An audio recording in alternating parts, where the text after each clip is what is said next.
Ah, encore une promesse de retrouvailles qui, je sens, sera frustrante. Bon, on commence comme d'hab avec Daenerys, et oui, la conclusion de ce qui avait été lancé à la fin de l'épisode précédent. Ça commence en plus l'épisode par ça, donc ouais, c'était intéressant parce que ça montrait davantage vert gris un petit peu sa mentalité et ce qu'il a vécu, et il semble nouer un début de lien avec la traductrice. Donc par rapport au fait qu'ils ont été majoritairement esclaves durant toute leur vie.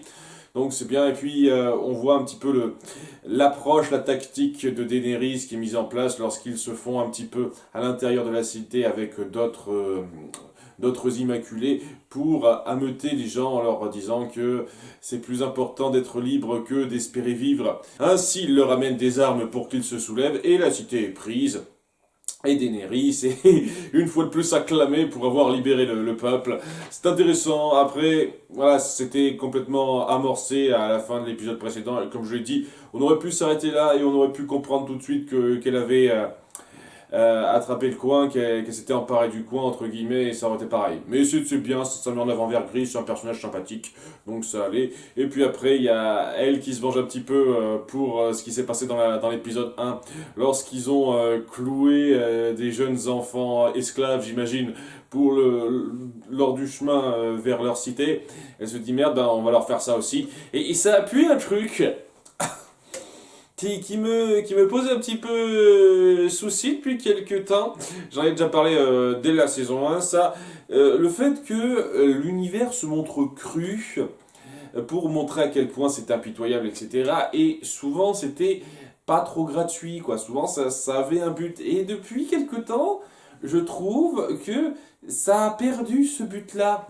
Je sais pas, en tant que personne qui suit la série, j'ai compris que c'est un univers impitoyable. J'ai compris qu'il y a des choses un peu graves qui se passent. C'est pas la peine de mettre en avant des trucs gore et graves de ce niveau-là si c'est pour pas aller plus loin que ça. Je veux dire, on aurait pu ne pas inclure ce côté ah, on a cloué nos enfants esclaves pour le lol, pour te faire peur. Et en retour, elles se vengent en leur faisant la même chose après les avoir capturés. Et ça aurait été pareil. L'idée aurait été la même. C'est ces genres de détails qui me gênent un petit peu, et on en a de plus en plus des comme ça, avec les cannibales par exemple aussi.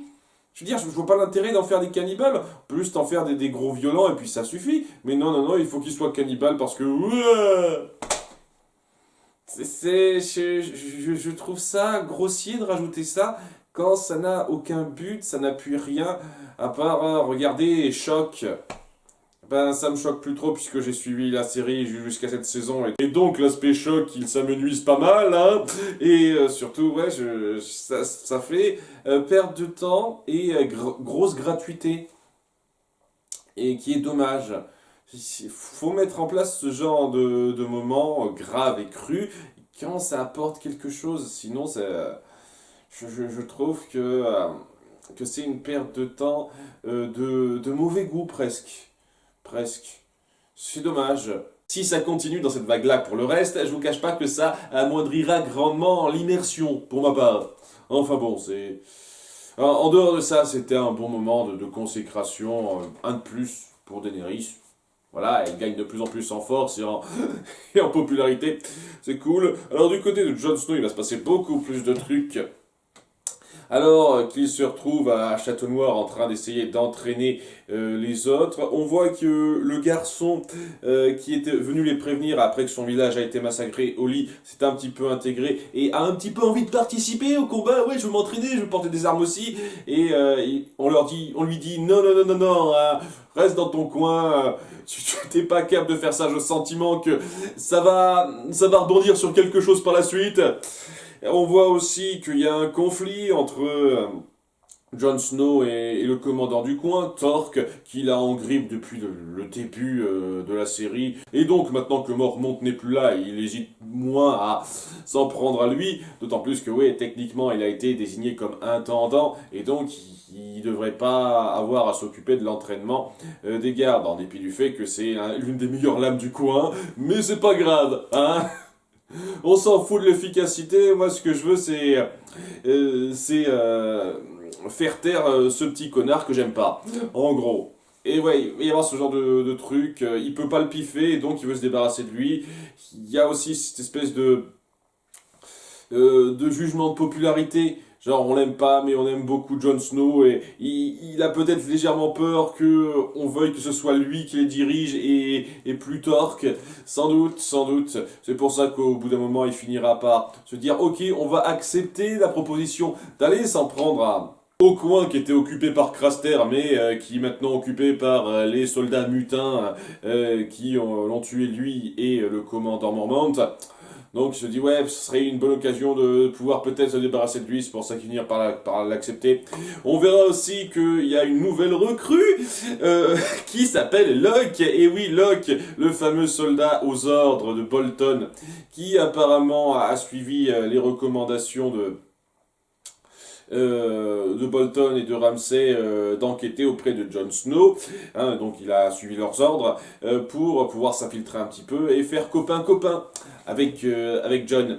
Et donc il montre que c'est un soldat super aguerri, il s'invente une petite histoire. Il y a un début de relation qui se noue entre eux, hein, un factice évidemment, où il essaye de le prendre dans le bon sens du poil, c'est intéressant. Ça montre que Locke peut se montrer fin, ce qui était difficile à voir dans la saison 3, mais là ça se montre un petit peu.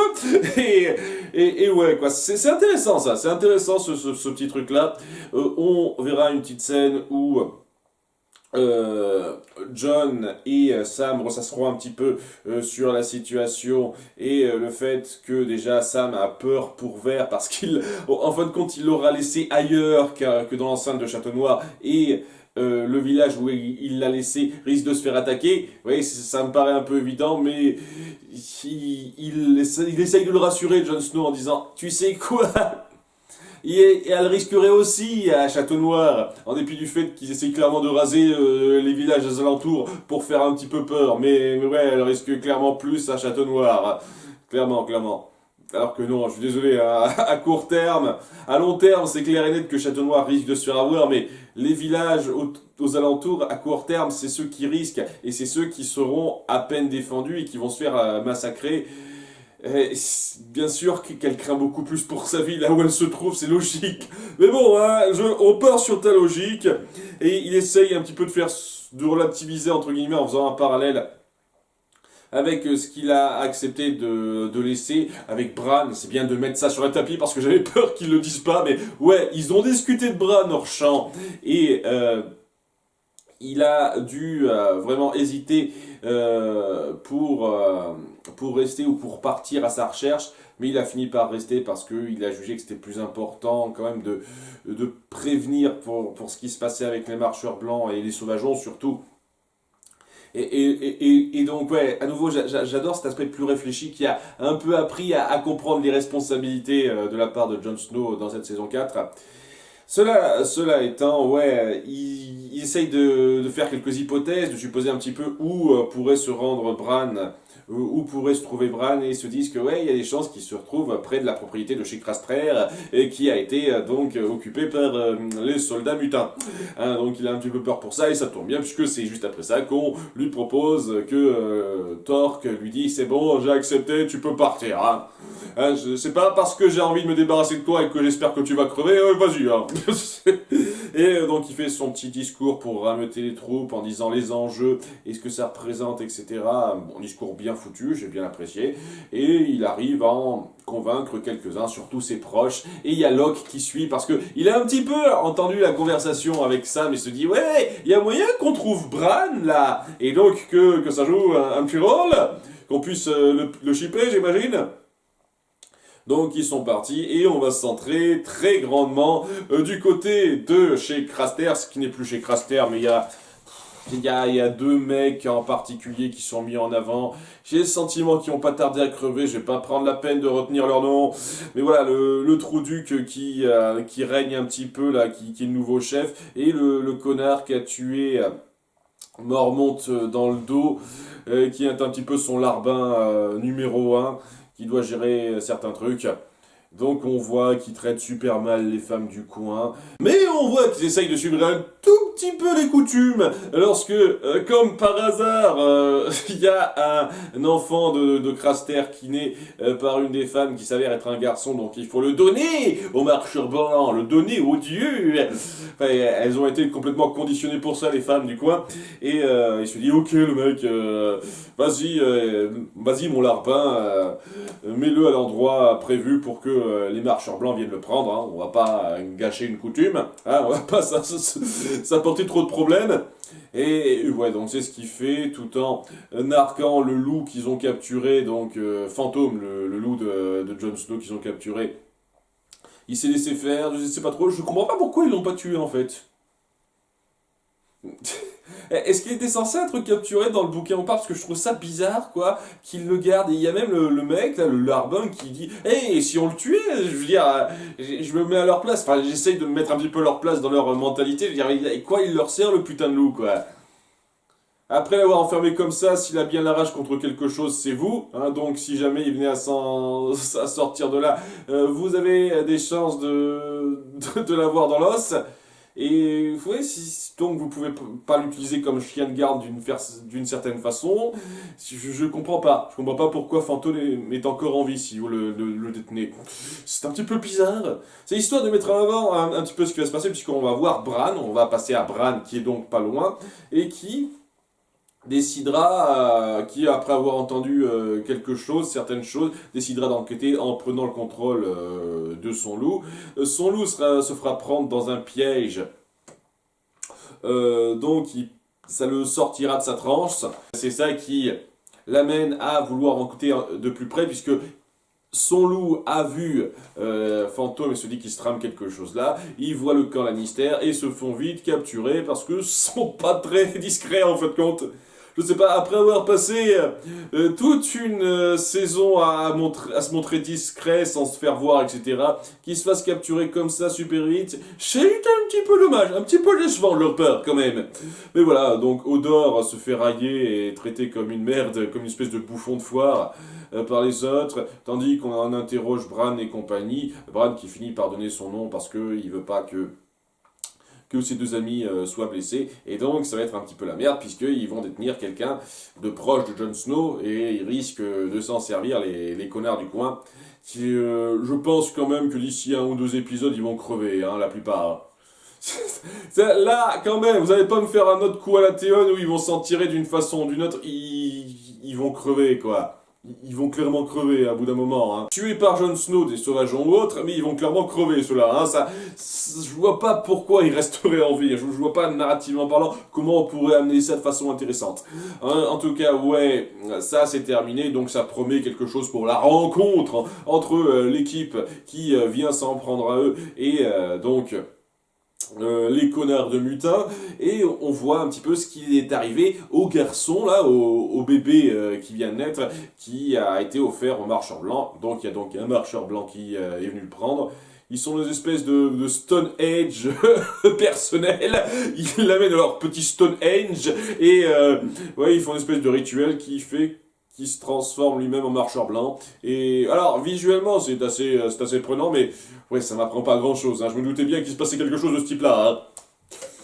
Voilà, donc il crée des marcheurs blancs à partir d'êtres humains. Je n'en ai pas parlé, mais j'ai quand même beaucoup d'admiration pour ce qu'ils font en matière de mise en scène, de figurants, parce que c'est quand même fortiche. Déjà, autour de Daenerys, il y a vraiment un côté très cinématographique et un nombre de gens incroyable, quoi. Il y a des centaines et des centaines faciles de figurants qu'on voit. À chaque fois, on voyait l'armée, même dans l'épisode précédent, on voyait toute cette grande armée, même si c'était en plan éloigné. Donc peut-être qu'il y avait un peu de retouche numérique pour ça, mais là, vraiment, on voyait les gens au détail. Il y en avait des centaines. Et oui, ça se voit, des tas de fois, il y a un travail sur la figuration pour mettre en place le fait qu'on a des villes vraiment peuplées et des armées vraiment grandes. Pas juste quelques Pékins qu'on voit comme ça. C'est important ça, c'est très intéressant. Et le fait qu'on ait fait toute cette scène autour d'un mec clairement fait en image de synthèse et un enfant totalement normal, naturel, pas comme dans Ali McBeal quand ils l'ont fait où c'était vraiment dégueulasse. Vraiment un enfant, un bébé quoi, et qu'on ait fait toute cette mise en scène où il est sous la neige, transporté par quelqu'un sous un cheval, un aspect technique, un travail technique, un travail aussi autour de ses figurants qui est vachement fort, hein. On sent qu'ils mettent l'effort là-dedans, et il y a très très peu de séries qui ont fait ça pour moi, hein. Vraiment, hein. On sent qu'ils font gaffe à leur budget, qu'ils essayent de mettre en place quelque chose de fort par rapport à ça. C'était très bon. Voilà, je tiens à le dire, c'est vrai que ça fait un moment que j'ai pas loué l'aspect technique. L'aspect technique est toujours aussi bon, toujours aussi fort, et c'est très bien illustré dans cet épisode en particulier. Bon, on repart rapport réel où apparemment Bronn n'a eu aucune complication par rapport à ce qui s'est passé. C'est quand même considéré comme quelqu'un de proche de Tyrion, qui a toujours été un espèce de conseiller direct, entre guillemets, et il peut continuer sa vie pépère, ça ne dérange pas, apparemment.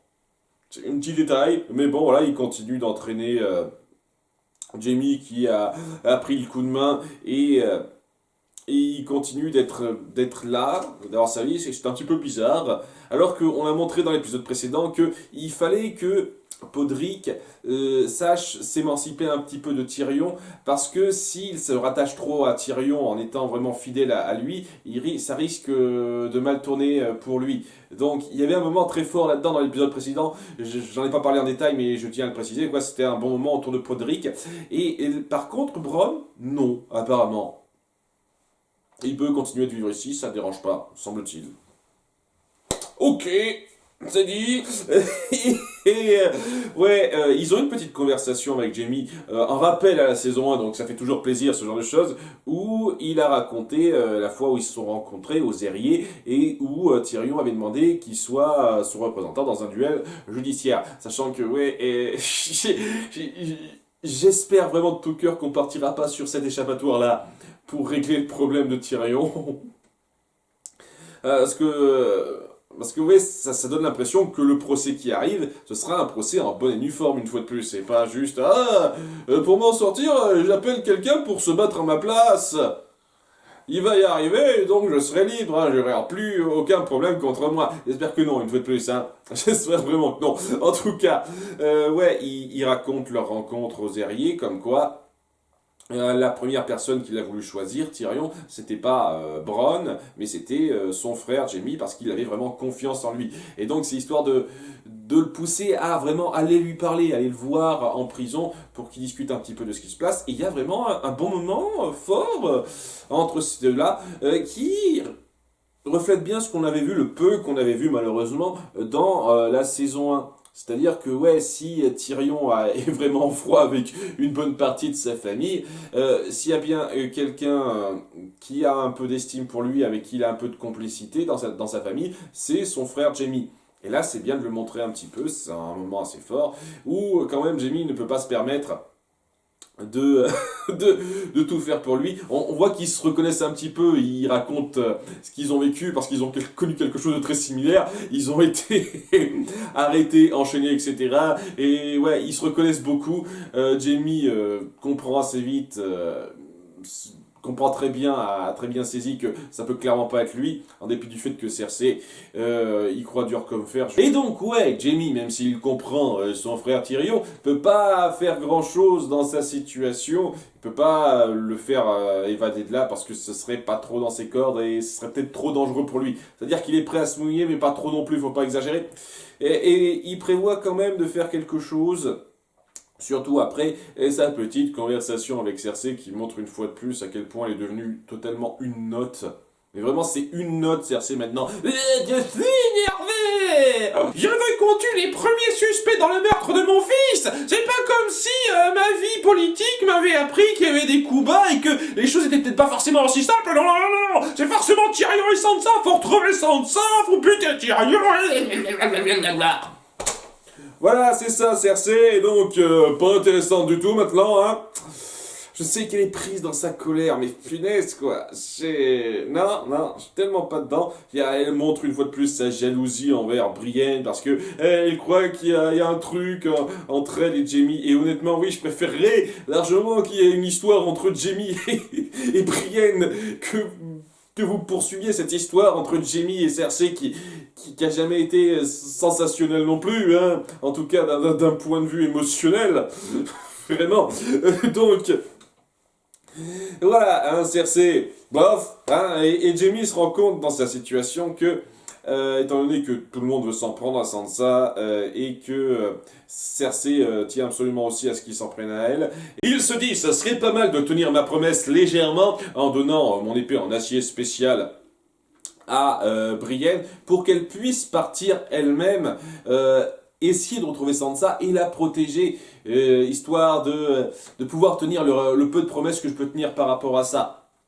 Voilà, et on voit une fois de plus qu'il y a quelque chose qui s'est créé entre lui et Brienne, pas forcément une romance, mais une espèce un rapprochement assez intéressant dans le fait que c'est quelque chose de les voir se dire au revoir, et aussi à Podrick qui va suivre le mouvement parce que lui aussi peut pas trop rester à cause de son lien avec Tyrion, et il y a quelque chose de fort là-dedans. Alors au moment où ils enfourchent leurs chevaux pour partir en essayant de retrouver Sansa pour essayer de la protéger en tenant une promesse et en montrant qu'il y a quelque chose qui doit évoluer, qui doit se séparer.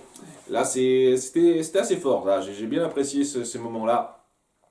En parlant de Sansa, on va avoir un petit peu plus de justification sur ce que Baelish a fait alors qu'elle est dans son navire en partance pour les Airiers où il va épouser Lysa, la sœur de Catelyn. Et ouais, c'est les pires qui survivent une fois de plus. En tout cas, ça fait voir, genre, 3 saisons et demie qu'on l'a plus vue, cette fille. Ça va être quelque chose de la revoir, hein. Ils ont conservé les mêmes acteurs pour ça, je ne sais pas, j'espère. En tout cas, ouais, quoi, il explique un petit peu que c'est clairement lui qui a voulu mettre ça en place.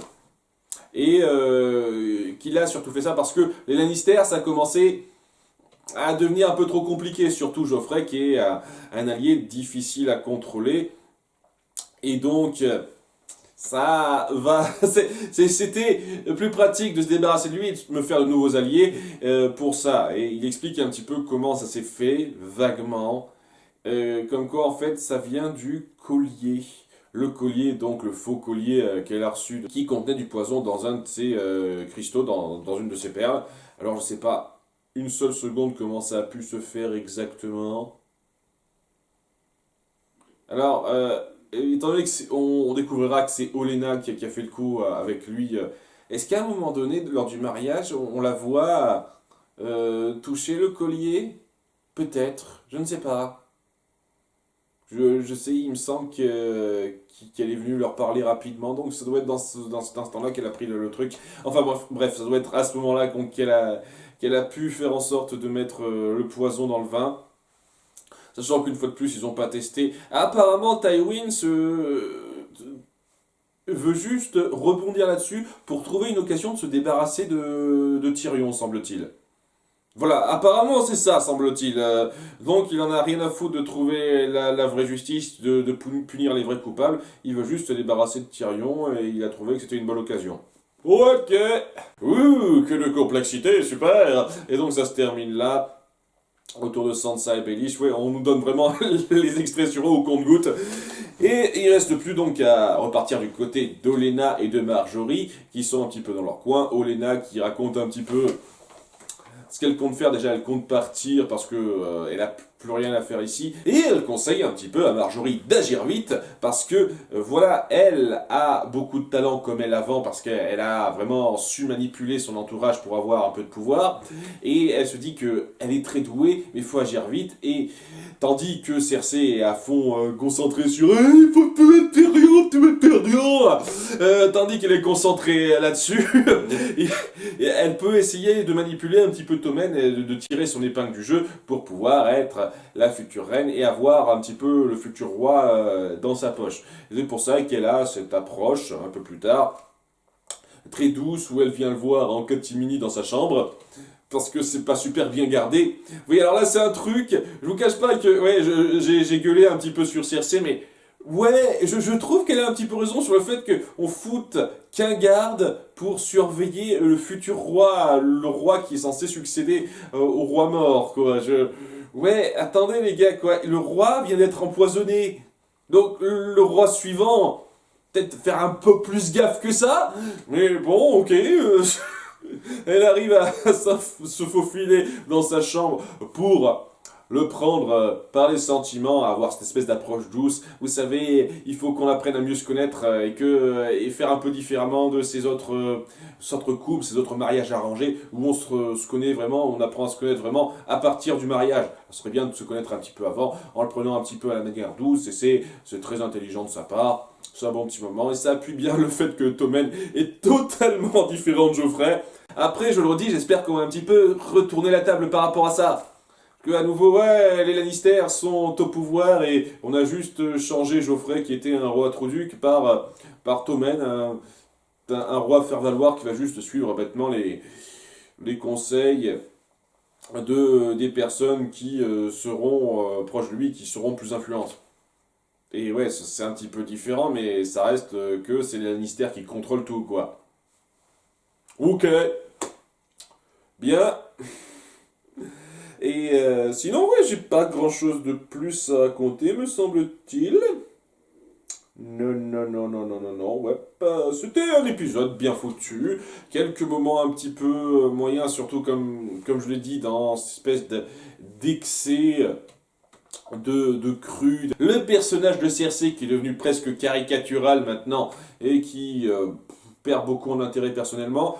Mais en dehors de ça, pas mal de bons moments de personnage. J'apprécie une fois de plus qu'on rende le personnage de Jaime aussi complexe dans le sens où il a quelques travers très discutables, mais il arrive à avoir aussi pas mal une certaine noblesse à côté de ça. C'est très intéressant. Voilà, pas mal de moments autour de ça qui sont très sympathiques. Les personnages évoluent bien, on montre bien leur mentalité. Et c'est cool. Ça promet aussi pas mal de choses pour la suite. Peut-être enfin Jon Snow et Bran qui se retrouveront et peut-être qu'il va vraiment y avoir un rassemblement à un moment donné. Ce serait cool. J'y crois pas trop, mais ce serait cool. Il y a certaines choses qui sont bien amenées, bien instaurées et qui peuvent promettre des résultats intéressants par la suite. Ça, on verra ce qui se passera pour les épisodes suivants. À bientôt pour l'épisode 5. Bye.